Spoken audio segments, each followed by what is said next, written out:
Una producción de Ministerios Vivientes de la Esperanza.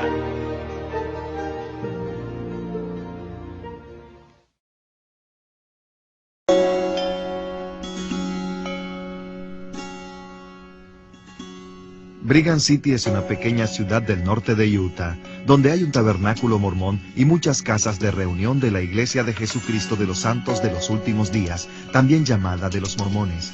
En el centro, en la calle principal, se encuentra un edificio sencillo donde se reúne la pequeña iglesia llamada Iglesia Cristiana Esperanza Viva.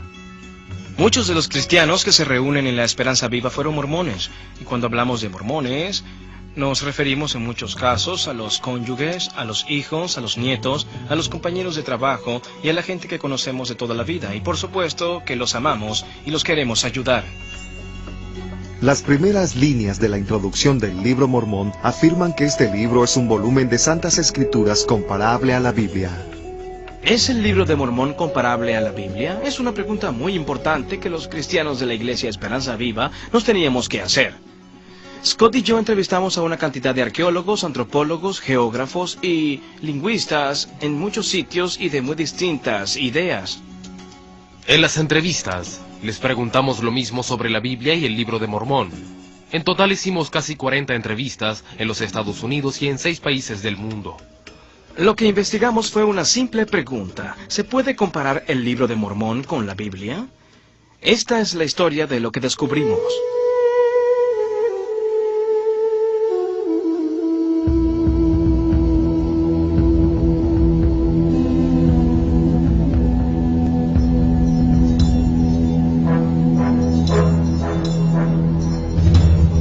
¿Se basa mi fe en los hechos históricos?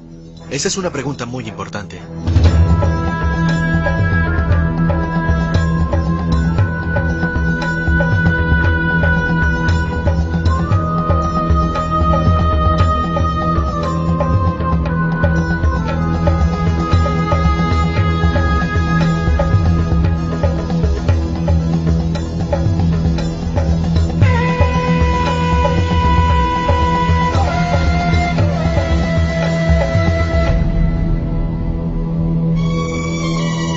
Quiero saber si es algo en lo que puedo creer. Hay pruebas físicas. Puedo creer que el texto cuenta una historia real del pasado. Y también si puedo creer en él espiritualmente.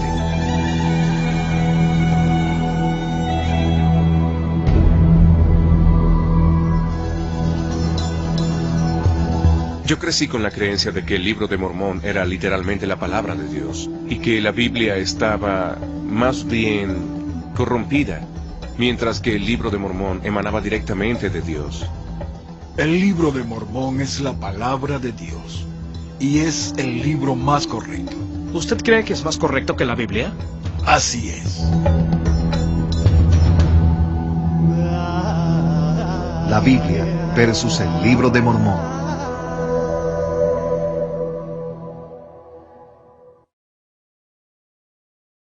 La historia de la Biblia.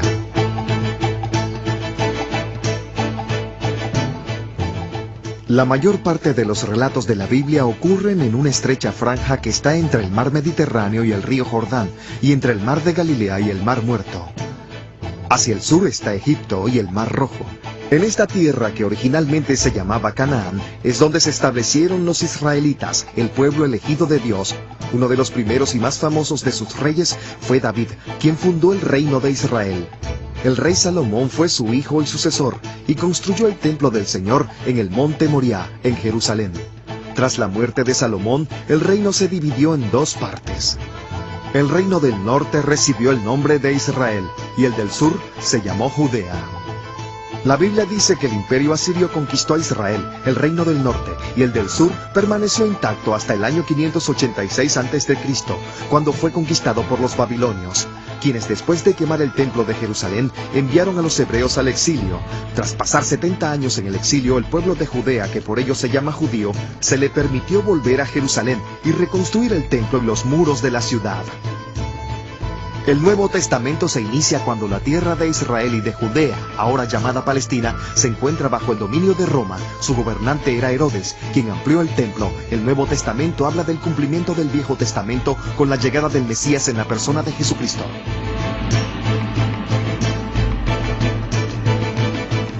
la historia del Libro de Mormón. Según el Libro de Mormón, un grupo de gente llamado los Jareditas migró hacia el Nuevo Mundo en un pasado remoto, después de la destrucción de la Torre de Babel. Varios siglos después, se destruyeron entre sí en una cruenta guerra civil, y se cuenta que 2 millones murieron en una batalla en una montaña que en el Libro de Mormón recibe el nombre de Monte Cumorah. Al extinguirse los Jareditas, una familia judía de Jerusalén migró al continente americano en el año 600 a.C. El padre de la familia se llamaba Lehi. Su buen hijo Nefí engendró a un pueblo de gente blanca llamado los Nefitas, mientras que los hijos rebeldes llamados Lamán y Lemuel fueron los padres de los Lamanitas, maldecidos con una piel oscura por su rebelión. Los dos pueblos vivían en un conflicto casi constante entre sí. El evento culminante del Libro de Mormón ocurrió hacia el año 34 de la Era Común, cuando Jesús visitó a los Nefitas y a los Lamanitas que vivían en América después de su muerte y su resurrección. Este evento trajo varios siglos de paz entre los Nefitas y los Lamanitas. Sin embargo, esa paz no duró, y el monte Cumorah volvió a ser el escenario de una gran matanza. Los Lamanitas destruyeron totalmente a los Nefitas, excepto a un hombre llamado Moroni. 1400 años después, este se apareció en forma de ángel al joven Joseph Smith Jr. y le dijo que existía un libro escrito en unas tablas de oro, que era un recuento de los antiguos habitantes de este continente. Cuando Smith recibió las tablas en el monte Cumorah, afirmó que tradujo el antiguo recuento al inglés. El Libro de Mormón se publicó en Palmyra, Nueva York, en el año de 1830, y desde entonces Smith y todos los profetas apóstoles mormones que vivieron después han proclamado que es la historia verdadera y exacta de la antigua América. Este cuadro es una obra de arte muy conocida por los mormones e ilustra el principio mormón que afirma que si la Biblia es un recuento histórico del Viejo Mundo, el Libro Mormón es el recuento histórico de las Américas. ¿Son ambos históricos? Viajamos al norte del estado de Nueva York, donde se encuentra el monte Cumorah, que es crucial para los mormones. Es el sitio tradicional donde ocurrieron las grandes batallas de las que habla el Libro de Mormón, y lo posee la iglesia mormona. Ahí hay una estatua de Moroni y un centro de visitantes, y en el verano hacen un evento en el que se representa la historia del Libro de Mormón. De hecho, es el único lugar que esta iglesia reconoce como sitio histórico, antiguo y oficial. Como el Libro de Mormón se refiere a una estrecha franja de tierra, en general se supone que el escenario de dicho libro es Centroamérica. De hecho, las versiones previas del Libro de Mormón tienen imágenes de las ruinas mayas, lo que implica que hay una relación entre ellas y las civilizaciones del Libro de Mormón. Y del mismo modo, en las imágenes que se usan para ilustrar este libro, con frecuencia se ve la arquitectura maya y los temas mayas.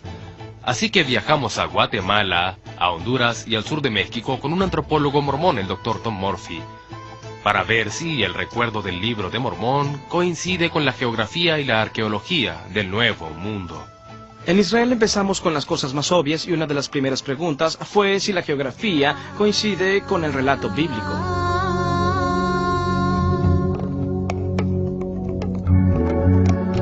La geografía. Desierto de Judea, margen occidental del Jordán, Palestina. Monte Hermón, alturas del Golán, Israel. Río Jordán. Mar de Galilea. Mar Muerto. En Israel usamos hoy en día los mismos nombres que se usaban en la Biblia hace 3500 años, como el Mar Muerto, como las montañas moabitas, las montañas amonitas. Los nombres se conservan hasta hoy. Estos sitios son tal como lo cuenta la Biblia. La geografía concuerda, los valles están junto a las ciudades, que están junto a las montañas, y todo ello está descrito en las Escrituras, con gran cantidad de detalles geográficos. Si hay mapas en la Biblia, ¿por qué no los hay en el Libro de Mormón? No hay mapa que muestre las tierras del Libro de Mormón, porque no las pueden ubicar en la tierra. No saben dónde están. ¿Y qué hay de los mapas ilustrados que se ven en el Libro de Mormón? ¿Por qué no están de acuerdo entre sí? Y algo más importante aún, ¿por qué no corresponden a un sitio concreto de la Tierra? No puede haber geografía porque no hay una sede terrenal real para los eventos descritos en el libro. La gente no se pone de acuerdo porque cuando se trata de ubicar el lugar real, hay que distorsionar el lugar real o el texto en sí. La Iglesia de Jesucristo de los Santos de los Últimos Días no tiene posición oficial sobre la geografía del Libro Mormón. Y la razón es obvia, porque esos eventos no ocurrieron. Pueblos e imperios.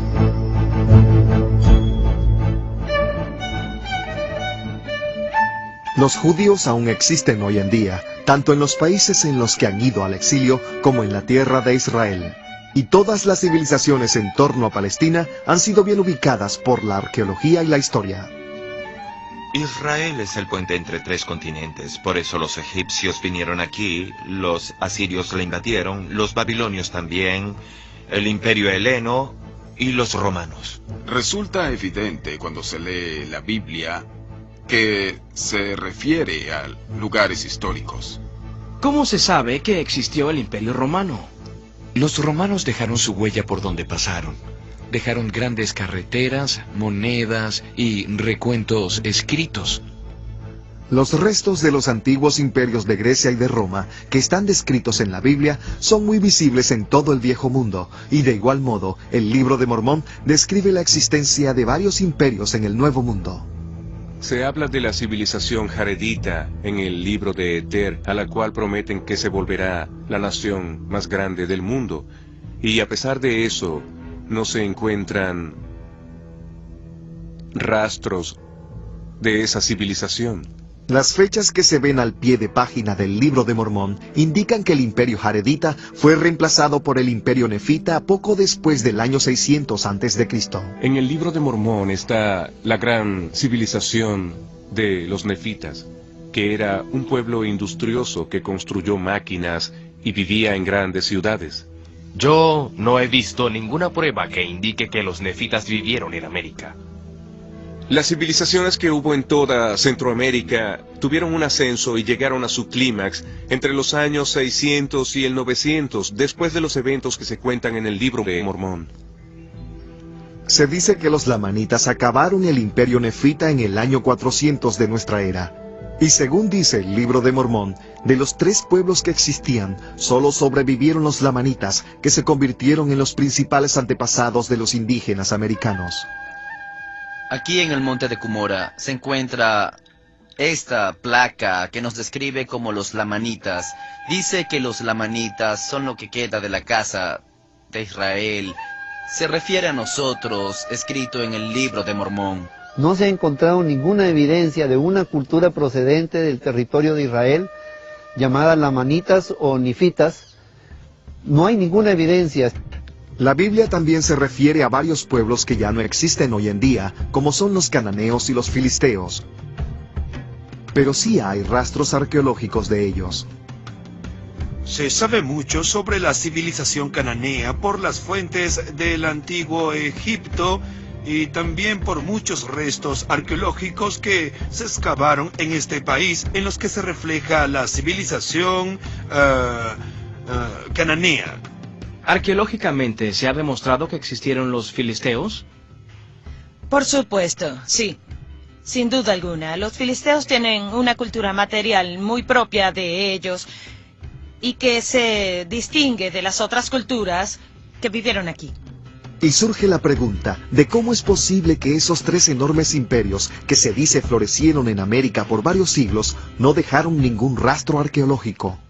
¿Es posible que haya existido un imperio en el continente americano sin dejar ningún rastro arqueológico? No, no es posible. No, es imposible. Se sabe que la arqueología no miente. Si existió un pueblo en cierto lugar, tuvo que dejar tras él muchos objetos. No existe una situación así en la que un imperio haya sido destruido sin dejar ningún tipo de rastro. Todos dejan sus tumbas o los restos de sus casas o sus templos. Dejan lo que fundaron y dejan lo que destruyeron.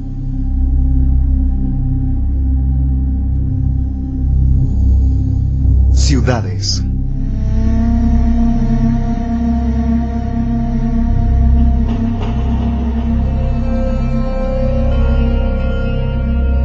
Los asentamientos permanentes, todos ellos son bien conocidos por los eruditos y científicos de Israel hoy en día. Son ciudades como Hazor y Megido y Jerusalén y Shilo y Arad y Beersheba y Jericó.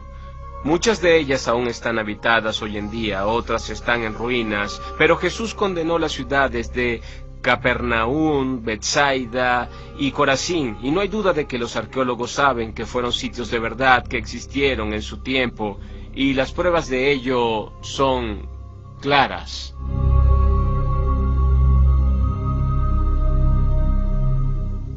Porque durante miles y miles de años, la gente local ha pasado estos nombres de generación en generación. Jerusalén, Belén, Eilat, todos son nombres bíblicos que se han conservado por más de 3000 años.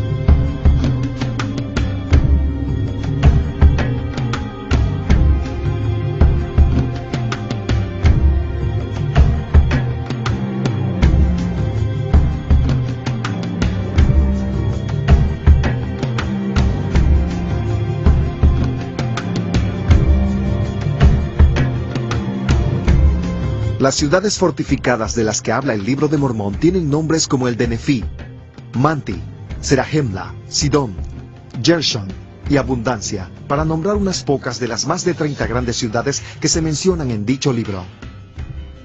Debido al desarrollo de la epigrafía, hoy en día podemos leer los nombres antiguos de la mayoría de esos sitios. ¿Ha oído hablar de la ciudad de Serahemla? No. ¿O Nefí? No. Un amigo me preguntó que qué prueba me hacía falta para convencerme de que el Libro de Mormón era un documento antiguo. Y yo le respondí que sería bueno que al menos se hallaran ciudades que de algún modo se parezcan a las que salen en el libro.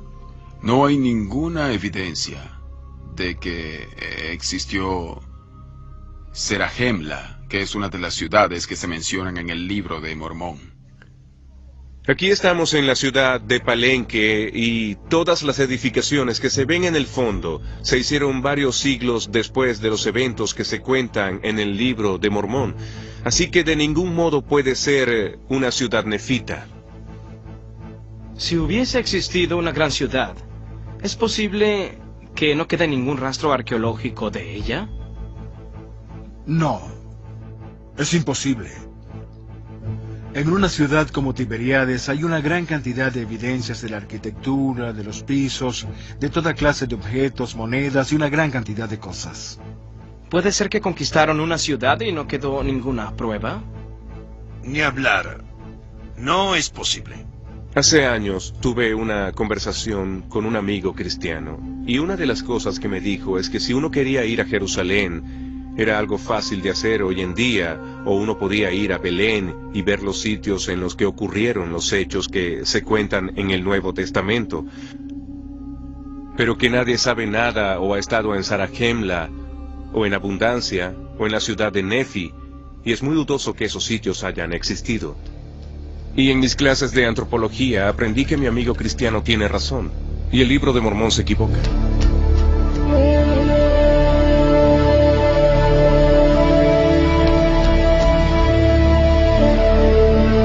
En el mundo bíblico, tal como se refleja en las escrituras, se habla de plantas y de árboles que todos conocemos. Higos, almendras, palmeras, trigo y cebada. Cuando se lee el Nuevo Testamento, se ve la relación entre Jesús y su mundo, y en él se habla con exactitud de los animales que se veían en el Medio Oriente antiguo. Los animales que salen en la Biblia aún existen hoy en día, aunque es cierto que algunos ya no existen en la zona como es el caso de los leones, pero los exploradores de hace unos siglos hablaban de ellos. No hay duda de que aunque no existan hoy, sí existían en la antigüedad.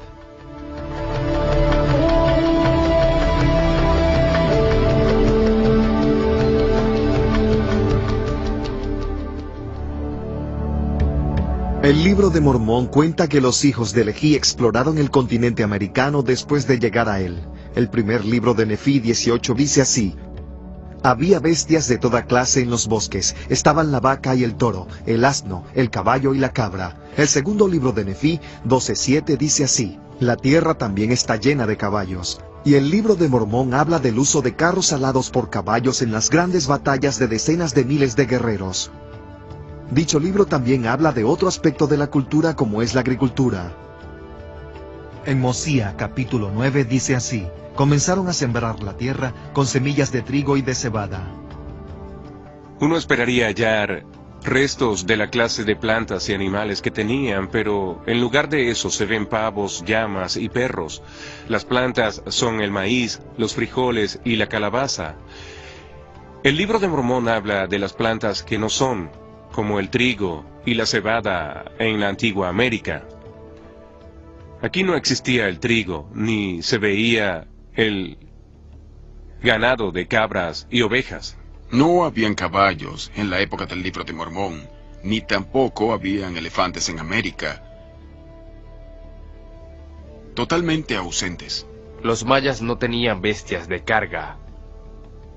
No tenían caballos, por ejemplo. La primera vez que se vio un caballo en esta zona fue cuando un hombre blanco vino al galope desde Albany hasta aquí en 1677.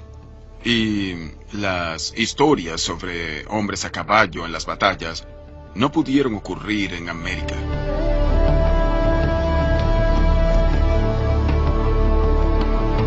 Metalurgia y escritura.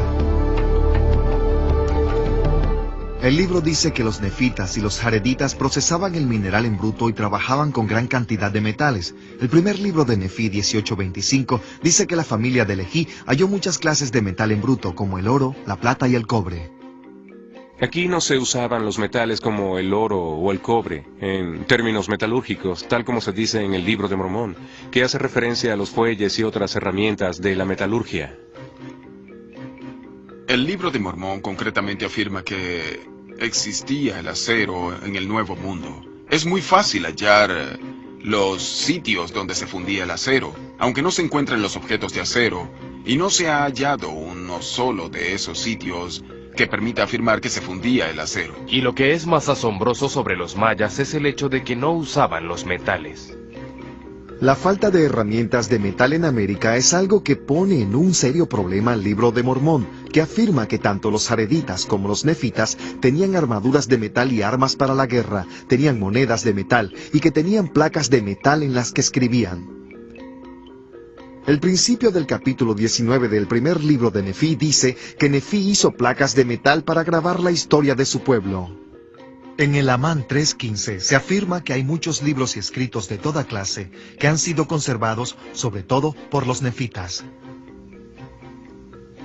Una de las cosas que se dice de los nefitas es que era un pueblo que conocía la escritura, pero un pueblo con escritura deja registros, y si ese pueblo no dejó un registro escrito, yo creo que no existió.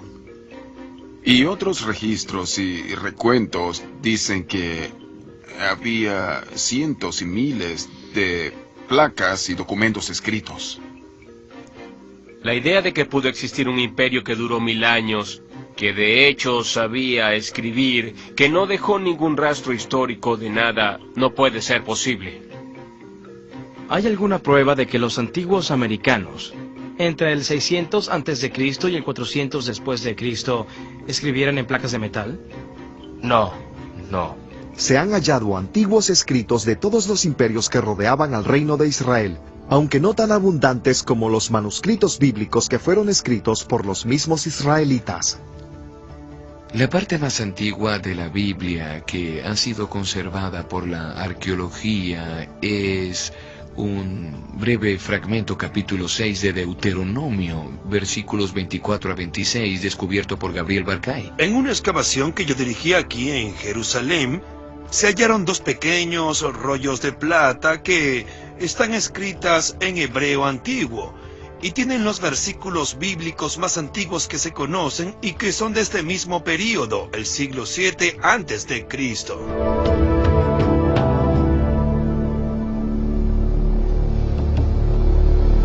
Hemos subido la montaña de Qumran y esta es la cueva número 1 donde se descubrieron los pergaminos del Mar Muerto en 1947. Todos los libros del Antiguo Testamento, excepto tal vez el libro de Esther, se encuentran en los pergaminos del Mar Muerto. Se han hecho copias de los libros del Antiguo Testamento a partir de los pergaminos del Mar Muerto entre el 200 y el 100 antes de Cristo. Del Nuevo Testamento en griego hay unos 5.500 manuscritos, en los que sale todo el texto o parte del mismo. De modo que hay muchas evidencias de los evangelios en griego y de las epístolas del Nuevo Testamento que se remontan a una época muy antigua, a solo unas pocas décadas después de que fueron escritas por primera vez. Y en contraste, no hay ninguna copia antigua del Libro de Mormón. Hay pruebas manuscritas de hace casi 2000 años del Nuevo Testamento y de hace más de 2000 años del Antiguo. Pero el Libro del Mormón no tiene ninguna evidencia manuscrita. Ninguna. Del Libro de Mormón no hay ninguna prueba documental. No hay ningún texto que sea anterior a 1930. Entre los eventos que cuenta el Libro de Mormón, que se supone terminaron en el año 400 de la Era Común, y el libro en sí, hay 1400 años antes de hallar ese primer documento. Lo que eso me sugiere a mí es que ese libro es una invención del siglo XIX. Pues, ¿dónde están los documentos? ¿Dónde está la historia, que es muy amplia y abundante en el caso de la Biblia? ¿Por qué no se hallan los rastros antiguos? Si en el caso del Libro de Mormón existieran las pruebas de documentos antiguos, como los hay en el caso de la Biblia, ¿habría perdido la fe en ese libro?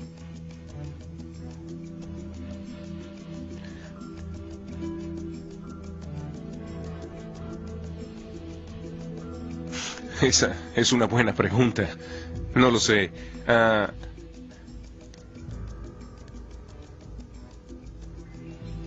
Me habría ayudado saber que el Libro de Mormón tiene documentos y objetos antiguos que apoyaran lo que dice, pues en ese caso se podría hacer referencia a los documentos históricos. El Libro de Mormón afirma, en Mormón 9, versículo 32, que el idioma que usaban en América los nefitas se llamaba egipcio reformado.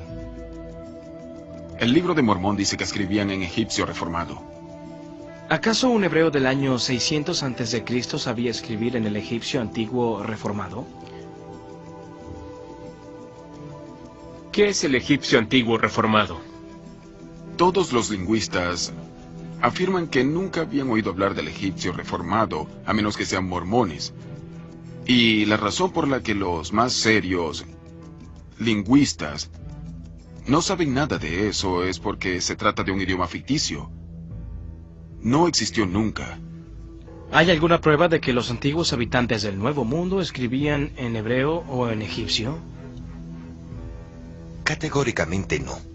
No hay ninguna evidencia, no hay ningún rasgo hebreo, no existe en el dato iconográfico del glifo, no existe ni por la mínima, ni la remota idea de una escritura hebrea. La afirmación de que el Libro de Mormón fue escrito en hebreo por esa comunidad que emigró y que todo eso se escribió en placas de metal o de oro es algo imposible a fin de cuentas. ¿Por qué no sacan las placas de oro a la luz para que todo el mundo las vea y las lea por sí mismo? Se pueden poner las placas aquí en el monumento en el centro de visitantes para que Todos los que tengan alguna duda vayan a ver los jeroglíficos egipcios. Si el libro de Mormón fuera verdad, eso es exactamente lo que tendrían que hacer. Pues los textos antiguos de la Biblia, como en el caso de los pergaminos del Mar Muerto, se encuentran en un museo donde están exhibidos y expuestos para que todo el mundo los vea. Si el libro de Mormón es auténtico, como ellos dicen, podrían hacer lo mismo.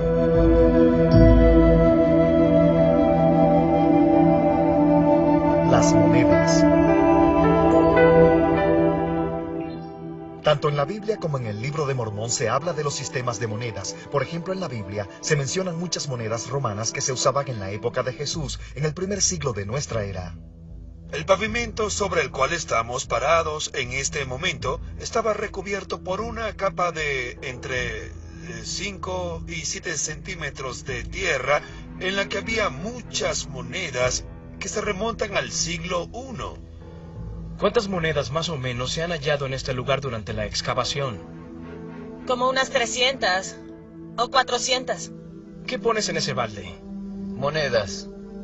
¿Son monedas? Sí, más de 10 monedas. ¿De veras? En un solo día. Más de 10 monedas en un día. Y Sí. esas son solo las que hallaste ayer. Sí. En las notas del capítulo 11 del libro del alma, en el libro de Mormón, se dice que empezaron a hacer las monedas nefitas, y luego se pasa a describir la forma en que funcionaba el sistema monetario. Pero si se toman las monedas que se describen en el libro de Mormón y se comparan con el sistema de intercambio que existía en la América antigua, se ve que no se parecen en nada. Aquí no se usaban monedas de metal. Ese libro está lleno de datos falsos. ¿Y en todas sus excavaciones no ha hallado ninguna moneda que sea previa a la llegada de los europeos? No. De hecho, las monedas metálicas no se usaban en ningún lugar de la América antigua. No usábamos monedas, no existían. Los indígenas tomábamos las monedas cuando las vimos, después de que las trajeron los europeos y se aplanaban para usarlas como collares. Eso hacía nuestra tribu, sí. Así que surge la interrogante de dónde están todas las monedas que supuestamente usaron los nefitas por más de 1000 años. Yo no creo que pueda existir una situación en la que todas las monedas de cierta civilización o de cierto pueblo puedan desaparecer sin dejar el menor rastro.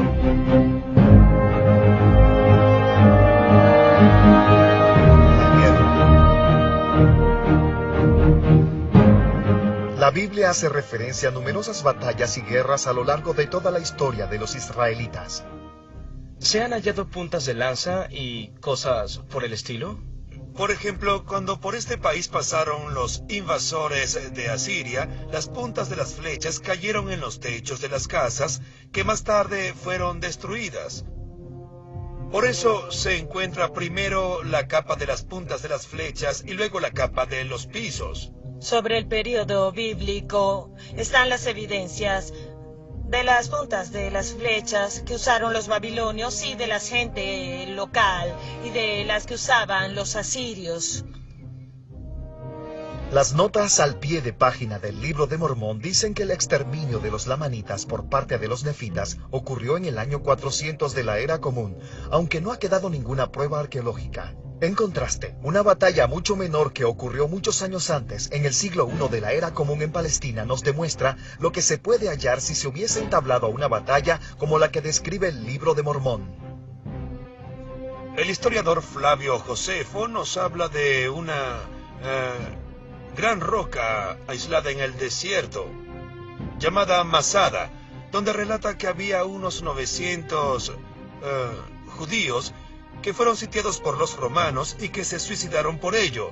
En la década de 1960 se ubicó el sitio y se excavó, y se hallaron los huesos de los difuntos, se hallaron las casas y las monedas, de modo que hay una evidencia muy clara de ese evento muy trágico que ocurrió en Masada, gracias a la arqueología.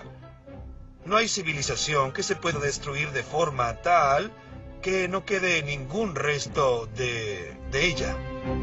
En el libro de Éter, del libro de Mormón, en el capítulo 15, se describe una enorme guerra. Y textualmente dice: Mataron a 2 millones de hombres fuertes y también a sus esposas e hijos. ¿Dónde están las espadas de acero que mataron a esos millones? ¿Dónde están los cadáveres y los restos, los esqueletos de todos esos millones? ¿Dónde están las pruebas de esa antigua catástrofe? No se encuentran. No están en Centroamérica ni en el monte Cumorah de Nueva York, porque simplemente no ocurrió. Cuentan que varios siglos después el pueblo lamanita destruyó al nefita en otra enorme batalla en el mismo monte de Cumorah. Yo me crié como mormón y siempre me decían que en el monte Cumorah ocurrieron los hechos culminantes del libro de Mormón. Mormón capítulo 8 versículo 2. Así ocurrió que después de la grande y tremenda batalla de Cumorah, he aquí que los nefitas que habían huido al campo hacia el sur fueron perseguidos por los lamanitas que los destruyeron a todos. Y luego hace un recuento de cuántas personas más o menos murieron y habla de decenas de miles cada vez, que sumadas son al menos 230,000 personas. Nos parecía algo muy grave perder a 12 personas, así es, y había 12 familias que llevaban luto. Me crié en el oeste del estado de Nueva York y los estudios que escogí fueron antropología y arqueología por mi interés de tratar de probar que el libro de Mormón tenía razón. En la época nos dijeron que la ciencia probaría que eso era verdad. Hice trabajos arqueológicos en el área de Palmyra. Y si hubo grandes batallas en las zonas que ellos dicen, se habría podido hallar muchas cosas que indicaran que hubo esas grandes guerras, como sitios de entierros colectivos, restos humanos y huesos, porque los huesos se conservan muy bien, y no se hallaron espadas de acero ni partes de carruajes. Cuando aquí se habla de armas de guerra, nos referimos sobre todo a armas de piedra, sí. Habían armas cortopunzantes, pero de obsidiana y de pedernal, pero nada armas de metales de ninguna naturaleza. Cuando en Israel se encuentra un sitio bíblico, se empieza a cavar. ¿Por qué la iglesia mormona no excava en el monte Cumorah? Pasarían una gran vergüenza al excavar y no hallar ni una sola cosa. ¿Usted cree que no hallarían nada? Estoy seguro de que no hallarían nada. ¿Se ha hecho alguna excavación arqueológica en el monte Cumorah? Así es. ¿Y se encontró algo? No. La iglesia mormona, que por cierto tiene gran parte de estas tierras, podría hacer una investigación. Pero saben por lo poco que han hecho y por lo que han hecho otros que no hay ninguna evidencia. Es obvio que no excavan por eso. Porque si lo hicieran, lo que harían es desautorizar lo que dice su fe.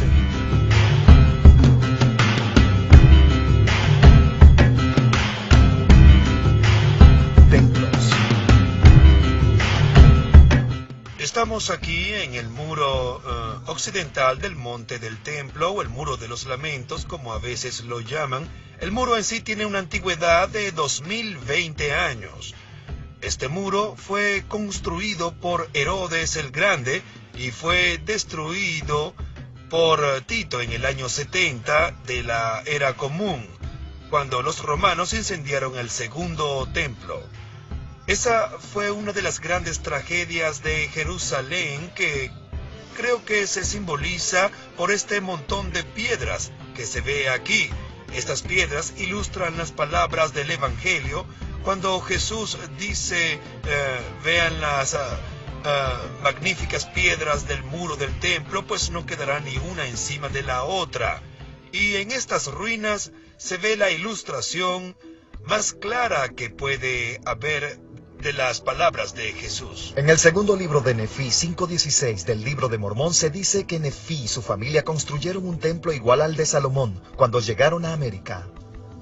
Aquí dice que Nefí, otro hijo de Lehi, construyó un templo y lo hizo con la misma forma del templo de Salomón. Digamos que eso es cierto y que en la antigüedad se hizo ese templo.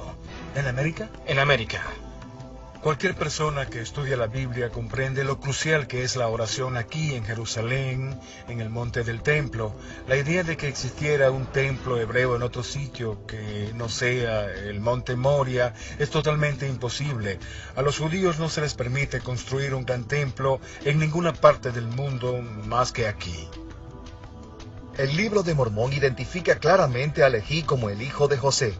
Y en el libro de Nefí capítulo 5, Leví nombra a sus 2 hijos como sacerdotes del templo que ellos construyeron.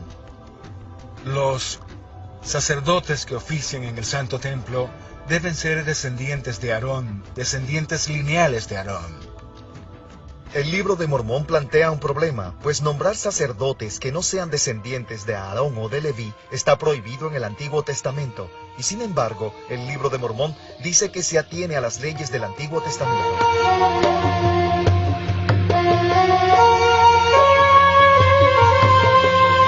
Figuras históricas. ¿Qué pruebas hay de la existencia de las personas que se mencionan en la Biblia?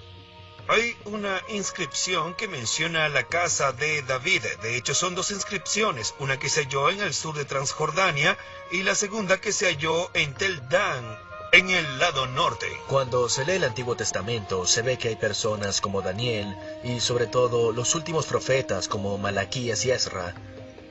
Y existieron muchos testigos fuera de la Biblia que hablan de esas personas fuera del contexto de la Biblia. Son antiguos historiadores de la época. El Nuevo Testamento habla de varias figuras como los sumos sacerdotes y existen registros y documentos de la época que demuestran que sin duda existieron. El Nuevo Testamento dice que Caifás era el sumo sacerdote de la época de Jesús. Y hace varios años, unos obreros hallaron una cueva muy antigua usada para enterrar, y dentro de ella se hallaron unas 10 urnas con los huesos de los difuntos, en una de las cuales estaba grabada la frase, José, hijo de Caifás. Las figuras como Pablo debieron haber existido, sino, ¿quién escribió las epístolas firmadas con su nombre? Que están escritas en el griego de la época. En la introducción del libro de Mormón se dice que fue escrito por muchos profetas antiguos al igual que la Biblia. Antes de preguntar si eran profetas verdaderos, hay que preguntar si acaso existieron. No hay ninguna prueba de que hayan vivido, y mucho menos que hayan escrito esas supuestas profecías y que éstas sean ciertas. No se puede ir tan lejos como para preguntar eso. ¿Y qué hay de Jesucristo, la figura central del Nuevo Testamento? ¿Qué pruebas hay de que existió? No hay duda de que Jesús fue una figura histórica. No solo se le nombra en los textos cristianos, sino también en los textos no cristianos. Los judíos hablan de Jesucristo en sus textos, aunque no están a favor de él. Si se ve el testimonio de Josefo, primero dice que Jesús era el Mesías, que Jesús vivió como maestro, que murió bajo Pilatos y que resucitó. Los autores Tácito y Suetonio eran romanos, y no veían a la fe cristiana como algo que querían divulgar de ningún modo. Sin embargo, mencionan a Cristo. Fueron personas reales que hablaban de una realidad histórica, la de Jesús. La historicidad de Jesucristo se establece en los documentos antiguos y, sin duda, se puede probar que son antiguos. ¿Creen que la persona de Jesús fue una persona histórica? Por supuesto, sí, existe una gran cantidad de pruebas y de documentos y se sabe que existió. Y no creo que exista duda alguna sobre eso. Jesús estuvo aquí, en este mismo nivel, y caminó sobre estas mismas piedras, las veces que fue al monte del templo. Jesús fue una persona histórica del Antiguo Oriente, pero afirmar que fue una persona aquí, en la América Antigua, es una preposición absurda que no está apoyada por ninguna prueba. No es exacto decir que Jesús estuvo aquí en América. No hay ninguna prueba de ello. El libro de Mormón afirma que después de que Jesús llegó a América en el año 34 de la Era Común, hubo una conversión masiva al cristianismo. Aquí no existe ninguna evidencia cristiana, ni primitiva, ni más evolucionada. No hay ninguna evidencia que pruebe que el Jesucristo de la Biblia es el mismo del Libro de Mormón. No puedo entender cómo hay evidencias arqueológicas y de diversos textos que prueban la realidad histórica de Cristo en Palestina y que éstas se perdieron totalmente en el Nuevo Mundo. El Jesucristo que se ve presentado en el Libro de Mormón proviene de la imaginación de Joseph Smith.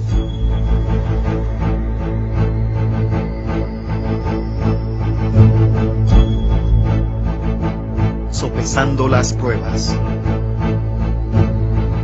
La Biblia es una fuente muy importante que revela muchos hechos históricos.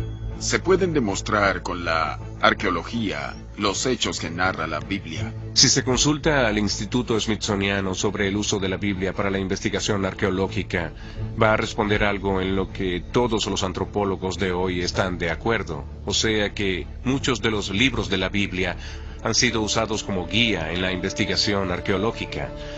Pero por su parte, el Libro de Mormón nunca se ha usado en este instituto como guía para una investigación histórica o arqueológica.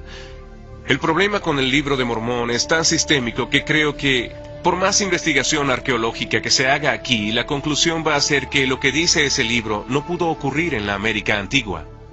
No tiene ningún sentido ese Libro de Mormón. Y con todo respeto, creo que no tiene nada que ver con la cultura del año 600 antes de Cristo, y yo soy un experto en ese período. Solo puedo responder con toda franqueza que el Libro de Mormón no tiene ninguna autoridad, conocimientos ni integridad de ningún tipo. Joseph Smith inventó una historia y se la presentó al mundo como la palabra de Dios. Eso es algo arrogante, muy arrogante. Como antropólogo, si doy un paso atrás para contemplar todo el panorama, si no se pueden hallar los sitios de los que habla el libro, si no se puede identificar a la gente de la que habla, y si no se encuentran la clase de objetos materiales de los que habla, veo que hay un gran problema. Si solo fuera una cosa, uno diría, bueno, eso no se pudo encontrar. Pero cuando no se encuentra absolutamente nada, la oportunidad de que el Libro de Mormón sea verdad es nula. Todos los hechos del Libro de Mormón están equivocados. Se equivoca al hablar de las plantas, de los animales, de la tecnología, del supuesto idioma y también de la cultura. El Libro de Mormón es una ficción religiosa del siglo XIX.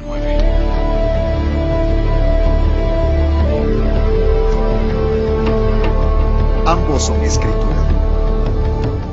Joseph Smith dijo, le dije a los hermanos que el Libro de Mormón era el libro más correcto del mundo y la base de nuestra religión, y que el hombre se acercará más a Dios si obedece estos preceptos más que los de cualquier otro libro.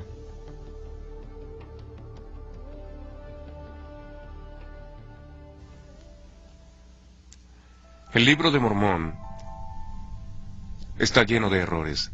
Errores sobre los hechos. Cuando, por ejemplo, dice que Jesús nació en Jerusalén y no en Belén. Y he aquí que él nacerá de María en Jerusalén. Para mí, que he vivido toda la vida en Belén, esto es realmente muy extraño. Jesús nació en Belén y no en Jerusalén. Si el Libro de Mormón es el más correcto del mundo, pues hay una gran cantidad de libros llenos de mentiras. Esta es la verdadera historia de la gente a la que preparó el Señor para la llegada de Jesucristo el Salvador. ¿Quién se presentó a ellos en América? Si esa gente no existía, no hay pruebas. Está claro que Jesucristo no pudo venir a América, y el Libro de Mormón de ningún modo puede ser otro testimonio sobre Jesucristo. Ellos afirman que el Libro de Mormón es la historia de la gente del continente americano. Pero si eso no es cierto, el libro de Mormón tampoco es cierto y no se puede considerar como escritura cristiana. Yo tengo mucha más fe en el Antiguo y el Nuevo Testamento como santas escrituras.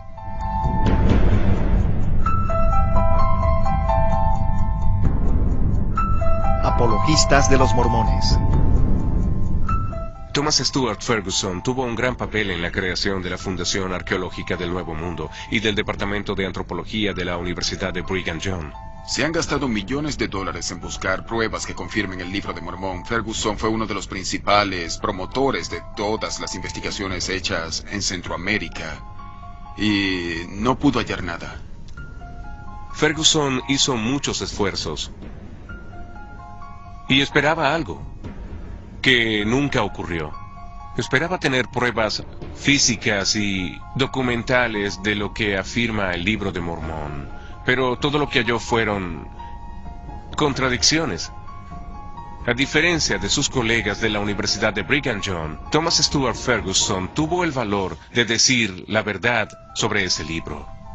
Pues sí, lo que hacen los apologistas es tratar de ayudar a la gente a evitar que pierdan la fe, y para ello usan todos los medios posibles. El libro de Mormón tiene sentido y es una historia posible. Toda la historia parece correcta y tiene sentido. Todo lo que ahí se cuenta, a excepción de los eventos religiosos como los milagros, la visitación y esas cosas, son muy plausibles para un historiador secular. Dan Peterson miente. El problema más grande del libro de Mormón es la historia secular, pues toda está equivocada. Ese mito ha sido desautorizado una y otra vez por los arqueólogos e historiadores por motivos seculares y no religiosos. Lo único que quieren hacer los apologistas es probarlo. Probar que el libro de Mormón es verdad. De modo que salen con unas ideas locas que no pueden ser aprobadas por ningún antropólogo o arqueólogo serio. Por ejemplo, los caballos. Ellos dicen que tal vez de lo que se trataba era de tapires o venados. Pero, ¿cómo se puede ir a la batalla montado en algo que es un poco más grande que un perro? Es un disparate. Pero ellos usan esos argumentos sin base alguna para probar de algún modo que el libro de Mormón es verdad. El tiempo no me permite discutir cada uno de sus argumentos, pero si uno los ve con cuidado, si el argumento se llevara ante la comunidad científica, sin duda alguna se morirían de risa.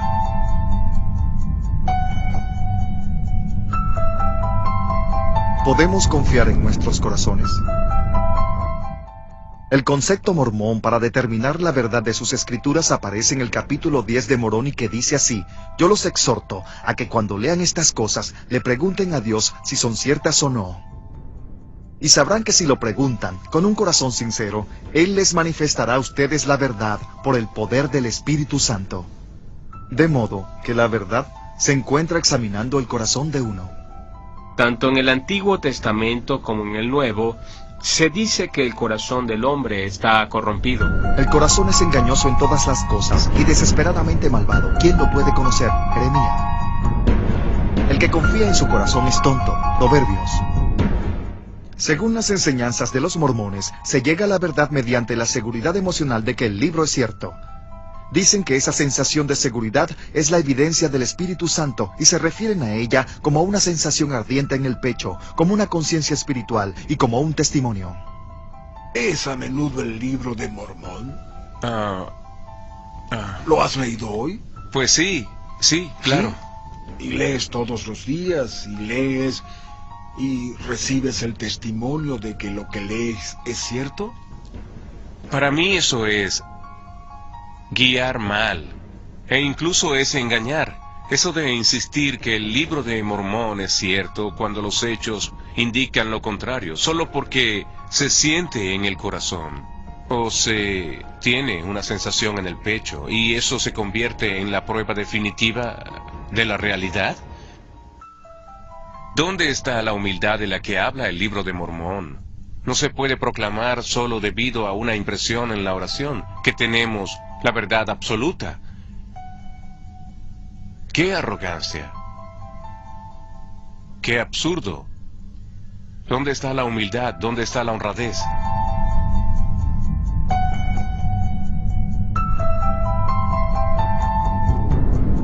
¿Están ambos en conflicto? Debemos hacernos una pregunta. Si la identidad de Dios, de Jesús y la naturaleza del Evangelio de la Salvación difieren entre las Escrituras mormonas y la Biblia. Gordon B. Hinckley, presidente y profeta de los mormones, dice lo siguiente. Como iglesia tenemos críticos y son muchos. Ellos dicen que no creemos en el Cristo tradicional de la cristiandad.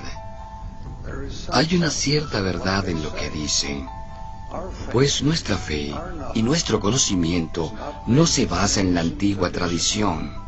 Nuestra fe y conocimiento nos viene del testimonio de un profeta sobre un designio divino. El profeta de la iglesia mormona, Gordon Hinckley, afirma que él no cree en el Cristo cristiano, sino en el Cristo que enseñó José Smith. Pero ellos se enojan mucho cuando se les sugiere que es un Jesús distinto. Pues les tienes que citar a Hinckley y decir, esto es lo que afirma vuestro profeta. Puede que aún se enojen, pero no pueden discutir con uno si su profeta declara ese hecho. Pueden enojarse todo lo que quieran, pero no lo pueden discutir. El hecho es que los mormones no creen en el mismo Cristo. Pablo dijo que si alguien viene con cualquier otro evangelio, hay que rechazarlo. ¿Y a qué evangelio se refiere? Pues al que sale en el Nuevo Testamento. Y si uno acepta como ciertos los escritos de Pablo, se tiene que preguntar, ¿cómo se puede aceptar un evangelio distinto? ¿Cómo puede uno aceptar a un Cristo distinto? En todo el Nuevo Testamento se afirma muy claramente que es la fe en Jesús lo que nos lleva a la salvación y solo en Él. Tomar otro libro de Escrituras con una imagen distinta de Dios que la que dan los Evangelios es algo muy serio y muy grave. El libro de Mormón aleja a la gente del verdadero Evangelio de Cristo. Hoy se ve una gran presión en esa iglesia para parecer más cristiana, y creo que la motivación que hay detrás de eso son los conversos. Si la iglesia mormona parece ser una organización cristiana y junto a eso tiene una moral muy alta y promueve mucho la vida en familia y ayudarse entre sí y cosas como esas, es más fácil convertir a los demás a su religión. Pero a pesar de que la iglesia mormona nos quiere hacer creer que son una organización muy pura, la verdad es que no lo son. Se suele decir que la gente de un credo no es perfecta, pero que la iglesia sí. Pero si esa iglesia se basa en mentiras, como es el caso del Libro de Mormón, no tiene ninguna base.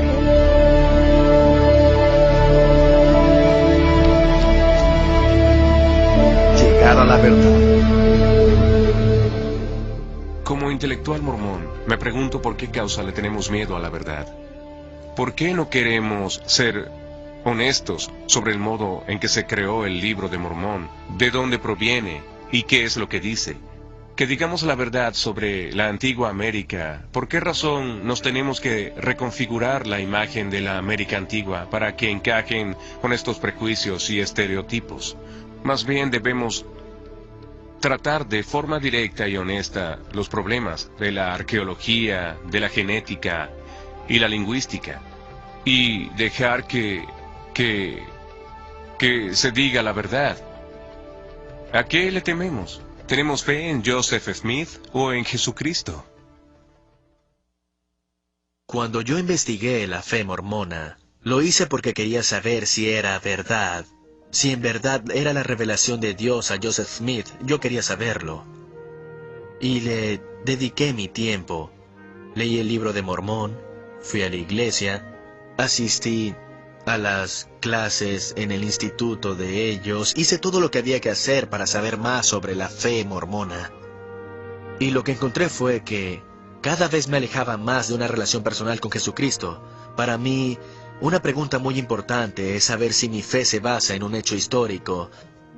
Y me di cuenta que cuanto más estudiaba la filología y la arqueología y los aspectos históricos de la fe y del texto, mi fe se hacía cada vez más fuerte.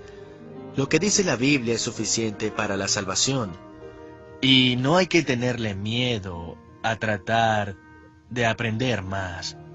Pues, por ejemplo, en mi caso, cuanto más aprendo, más me acerco a Jesucristo. Cuando comprendí que el libro de Mormón no era cierto, que no era un recuento histórico y solo era una ficción religiosa, cuando entendí eso y al mismo tiempo me di cuenta que su profeta dice que el libro de Mormón es la clave de esa religión, en ese momento supe que esa religión no era la verdadera. A medida que perdía la fe en el libro de Mormón, aumentaba mi comprensión y mi fe en el Nuevo Testamento como la Santa Escritura. ¿En qué Cristo crees hoy? ¿En el bíblico o Yo en el...? creo en el Cristo bíblico. Durante muchos años me sentí muy culpable por no hacer todo a la perfección, que es lo que piden los mormones. Hay que hacerlo todo perfecto. Pero como no es la verdadera iglesia, me pude liberar de la culpa. Y cuando empezaste a creer en Jesucristo como cristiano, ¿la culpa y la necesidad de ser perfecto te volvieron o no? No. Y ello se debe a que vi las afirmaciones que dijo Jesús en el Nuevo Testamento. Y ahí se nos enseña que lo único que hace falta para llegar al cielo es el sacrificio que hizo Jesús y la fe. No la culpa. ¿Qué harás si te excomulgan?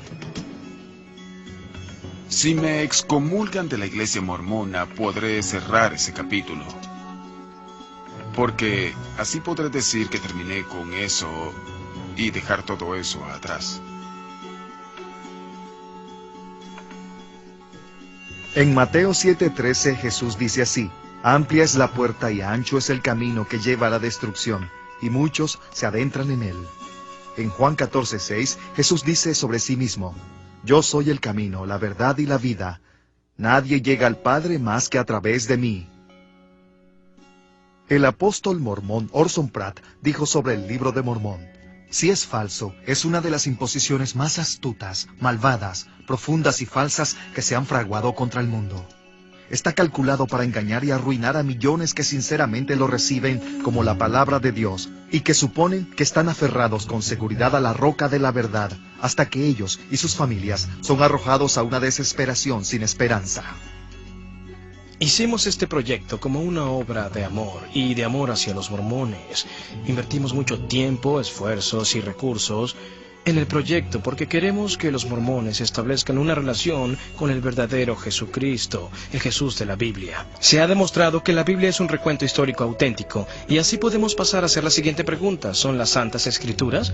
Bien, eso es cuestión de fe, pero una fe que está basada en la historia real, no una fe ciega.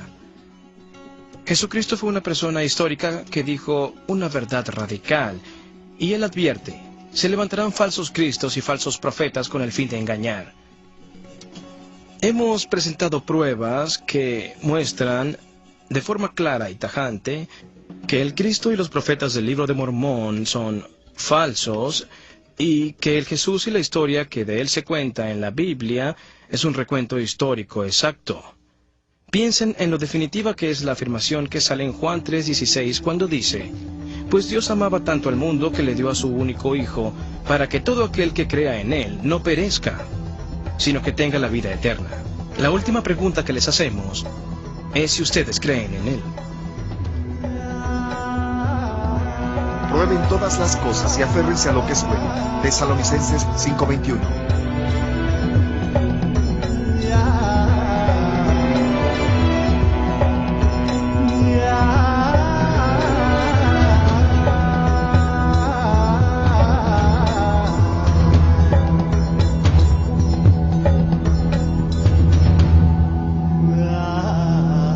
La palabra de Dios perdurará para siempre. Isaías 48.